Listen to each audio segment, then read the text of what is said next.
welcome to Lakewood Next Daily Devotions. I have a confession. I hate wearing neckties. It's like being strangled by a really weak guy all day long. I remember when I first learned to tie a tie. It was when I was in football in high school. And so one year we get this coach, super old school, and he said that every away game we were going to wear a tie on the bus. And so you had to wear a button-up shirt and a tie. Now, honestly, it wasn't so bad before the game, but after the game, when you're all hot and sweaty, the last thing you want to do is put on a tie. And so we did it.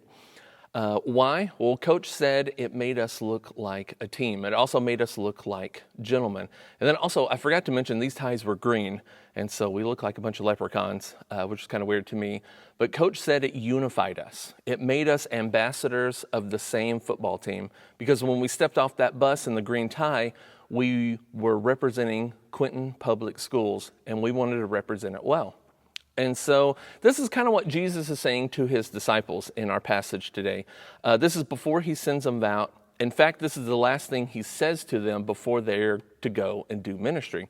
And so our text for today is Matthew 10:40. It says, "Whoever receives you receives me, and whoever receives me receives him who sent me." And so if we have made Christ the Lord of our lives, everywhere we go, we will represent him. And instead of this pumping us full of pride, it should fill us with humility. And so what do I mean by that? Well, let's look at Luke 9:46 through 48 for the answer for humility. And so Luke 9:46. An argument arose among them as to which of them was the greatest. But Jesus, knowing the reasoning for their hearts, took a child and put him by his side and said to them, "Whoever receives this child in my name receives me, and whoever receives me receives him who sent me. For he who is the least among you is the one who is great." And so as an ambassador for Christ, our lives are marked by service. We are to follow the example of Jesus, our Savior, like we read in Matthew 20:28. It says, "Even as the Son of Man came not to be served, but to serve, and to give his life as a ransom for many." And then also, ambassadors for Christ are also marked by their love.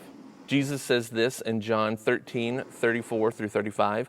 He says, "A new commandment I give to you, that you love one another just as I have loved you. You are also to love one another. By this people will know that you are my disciples, if you have love for one another." And so loving others is one of the simplest things we can do as an ambassador for Christ, but we don't always do that. And I think one of the reasons is we kind of get wrapped up in our own little worlds. We get into our routines. We wake up, we get ready for our day. Some of us go to work, others of us go to school. Some of us stay at home and do our work. And then before long, what will happen is your head will hit the pillow at night, and then you lather, rinse, repeat, and you do the same thing the next day. And before long, your days turn into weeks, your weeks turn into years, and so on. You get the idea. And if we're not careful, we can become so mindless to those around us, where we're just kind of mindlessly going through life instead of living a life of service and love. And so what do we do instead? Do we start yelling the Bible at people and tell them to turn or burn? I recently read a Madeleine L'Engle quote that says this. It says, "We draw people to Christ not by loudly discrediting what they believe, by telling them how wrong they are and how right we are, but by showing them a light that is so lovely that they want with all of their hearts to know the source of it." I hope you guys have a great day.